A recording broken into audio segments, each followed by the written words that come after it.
Meu nome é João Antônio da Silva e hoje eu tenho 98 anos. 98.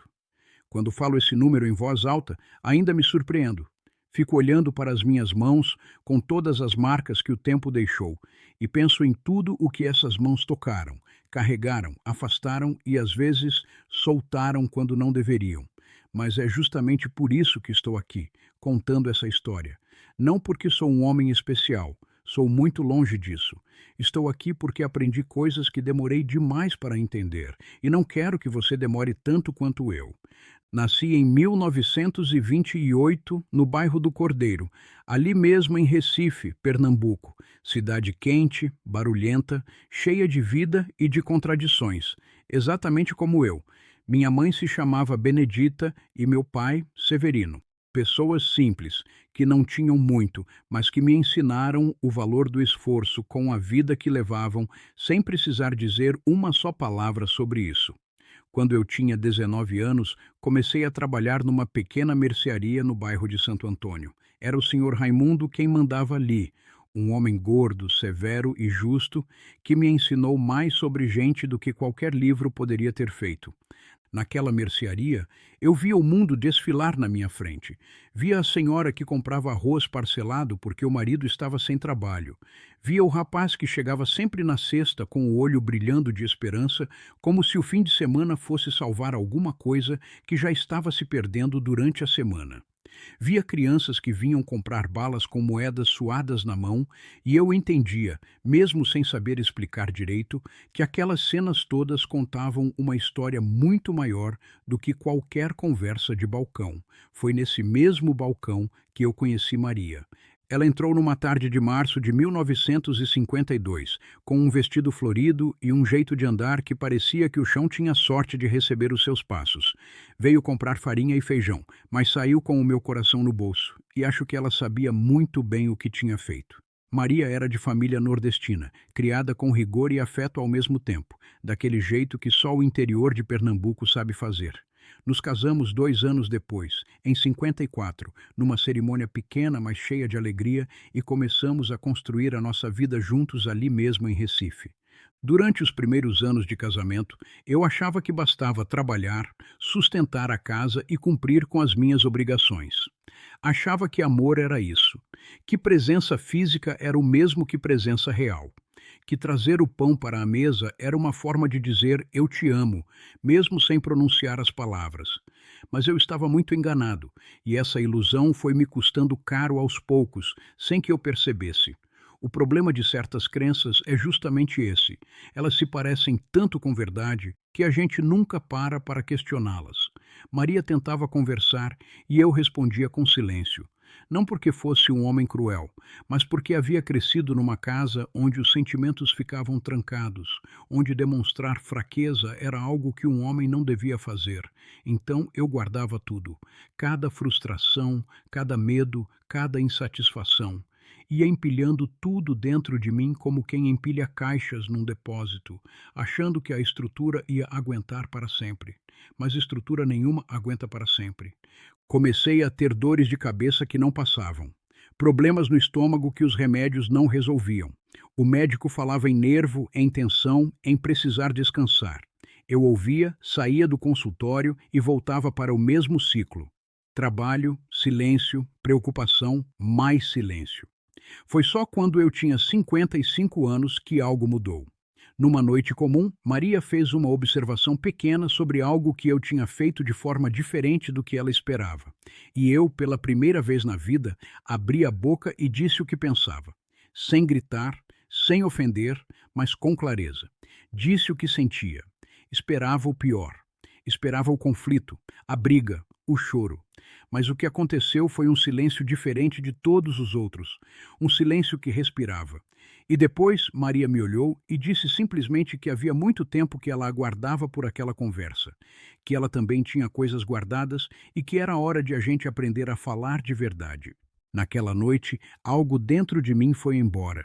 E não foi coisa boa que partiu, não. Foram os nós, as travações, o peso que eu nem sabia que carregava até ele sumir. Mas nem tudo nessa vida se resolve com uma boa conversa. E eu aprendi isso da forma mais dura possível, quando meu filho Antônio começou a me preocupar de um jeito que eu não sabia nomear direito. Antônio era o meu orgulho. Cresceu estudioso, trabalhador, casou bem, construiu a vida dele com as próprias mãos. Mas havia algo que ele herdou de mim que eu nunca quis que ele carregasse: esse hábito de ignorar o que o corpo diz. Antônio vivia reclamando de cansaço, de um mal-estar que não passava, mas sempre tinha uma desculpa: trabalho, compromisso, responsabilidade. Qualquer coisa valia para não parar e escutar o que o próprio corpo gritava. Eu tentei falar com ele. Tentei várias vezes, mas filho que já é adulto tem a cabeça dura, principalmente quando herdou a teimosia do pai. E eu me via ali, sabendo o que estava acontecendo, sem conseguir fazer o suficiente para mudar o rumo das coisas. O que aconteceu depois com Antônio eu vou guardar por mais um pouco, porque essa parte da história precisa ser contada com o cuidado que merece.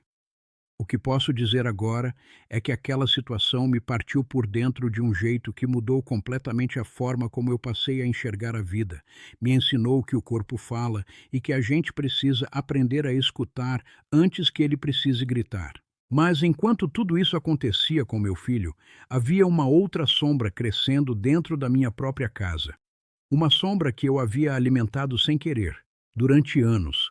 Havia uma pessoa na minha vida, alguém que eu considerava um amigo de verdade, alguém que esteve presente em muitos dos momentos mais importantes que vivi e que eu descobri, muito tempo depois do que deveria, que estava me fazendo mal de um jeito que eu nem conseguia identificar no começo. Esse amigo, a quem vou chamar de Carlos, era daquele tipo de pessoa que parecia sempre sofrer mais do que qualquer outra. Qualquer assunto virava queixa, qualquer situação, motivo de lamento. E eu, que tinha sido criado para ser leal, ficava ali ouvindo, tentando ajudar, sem perceber que aquela energia toda estava me esvaziando por dentro. Havia noites em que eu chegava em casa depois de um encontro com Carlos e me sentia completamente drenado, sem saber explicar o porquê. Maria me perguntava o que havia acontecido e eu dizia que estava cansado do trabalho. Mas não era o trabalho.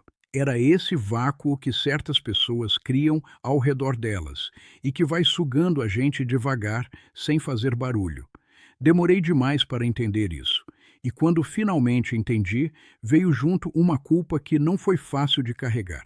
Porque a gente foi ensinado que largar alguém é abandono, que se afastar é fraqueza, que a amizade de verdade resiste a tudo, mas ninguém te conta que existem relações que resistem à sua custa, que ficam vivas às suas expensas, que sobrevivem porque você abre mão de si mesmo para sustentá-las. Essa foi uma das lições mais difíceis da minha vida. E ela ainda não havia terminado de me ensinar tudo o que precisava, porque o que estava para acontecer a seguir eu jamais poderia ter imaginado. O homem que aprendeu a viver. O que eu não esperava descobrir naquele ano de 1987 era que Carlos, o amigo que eu havia preservado durante décadas, o homem que eu havia defendido quando outros o criticavam, guardava um segredo que mudaria tudo entre nós. E não era um segredo qualquer, era um segredo que dizia respeito à minha própria família. Foi a minha filha mais nova, Conceição, quem me contou. Ela tinha chegado em casa com uma expressão que eu nunca havia visto no rosto dela, uma mistura de hesitação e determinação, como quem carrega uma pedra e sabe que precisa pousar em algum lugar, mas tem medo do barulho que vai fazer. Sentamos na varanda, o calor de Recife pesando sobre a tarde, e ela me disse que havia conversado com Carlos numa festa de família, que ele havia bebido mais do que deveria e que, entre uma conversa e outra, havia revelado que por anos havia contado segredos da nossa família para terceiros. Pequenos detalhes, situações que só alguém de dentro poderia saber, histórias que eu havia compartilhado com ele em momentos de vulnerabilidade, na confiança de uma amizade verdadeira. Se esta história te interessou, não se esqueça de se inscrever no nosso canal e diga-nos de que cidade você nos está vendo. Continuamos. Prometo que essa vai ser a melhor história que você vai escutar na sua vida. Meu primeiro impulso foi não acreditar. Esse é sempre o primeiro impulso quando a realidade bate de frente com o que a gente construiu na cabeça durante anos. Mas Conceição tinha detalhes que não deixavam espaço para dúvida. E aí veio aquela sensação que não tem nome certo. Não é raiva, não é tristeza, é algo no meio dos dois. Uma espécie de terra arrasada por dentro. Fiquei 3 dias sem dormir direito. Não por mágoa apenas, mas porque fui obrigado a rever tudo.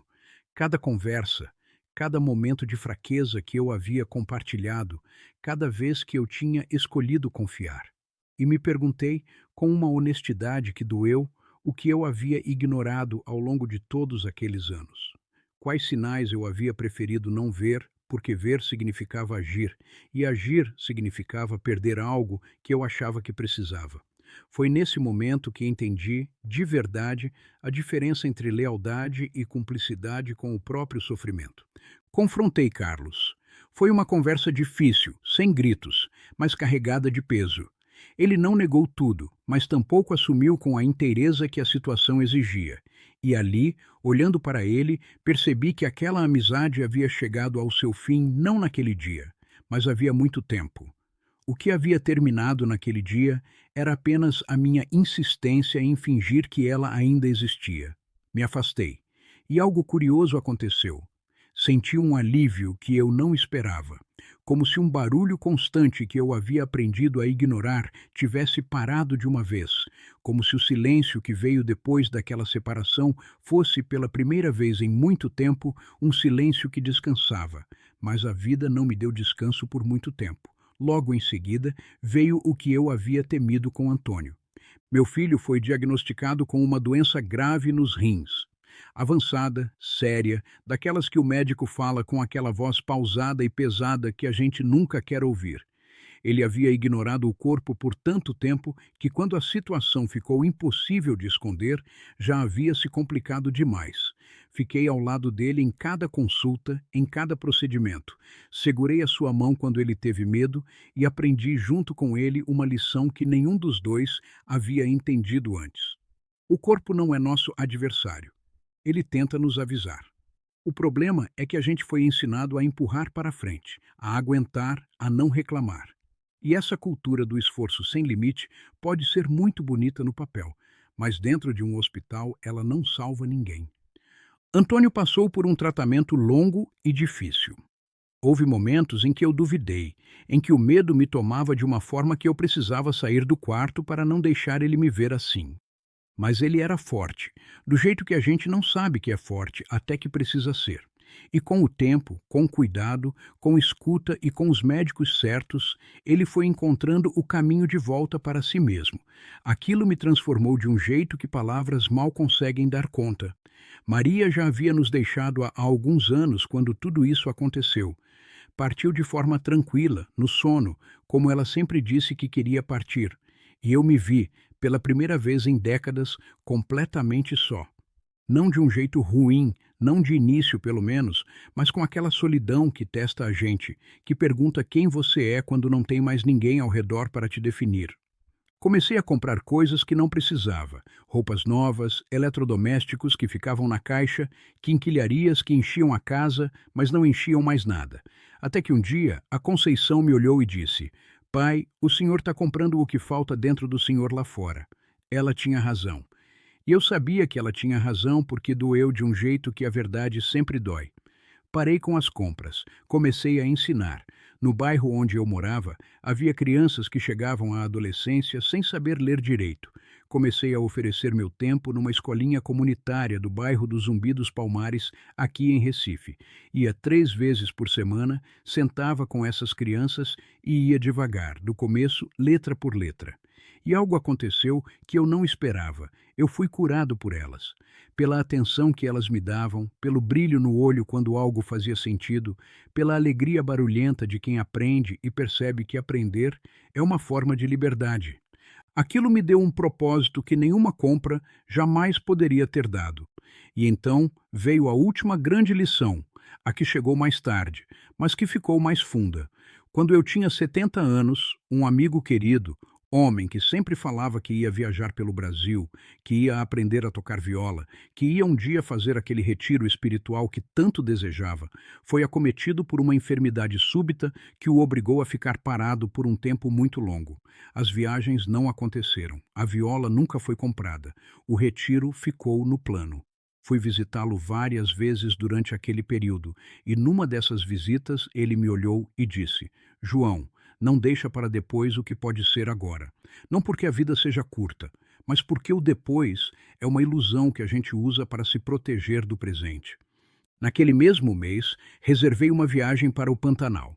Fui sozinho, com 70 anos, a mala pequena e o coração aberto. E foi uma das experiências mais bonitas que já vivi. Desde então, nunca mais deixei o medo do depois me roubar o agora.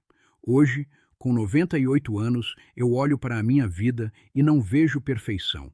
Vejo uma estrada longa, cheia de curvas que eu não vi vir, de tropeços que me ensinaram mais do que qualquer acerto.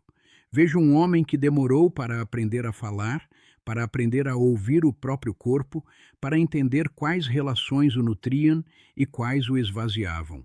Um homem que perdeu tempo comprando coisas que não precisava e ganhou o melhor do tempo ensinando crianças a ler.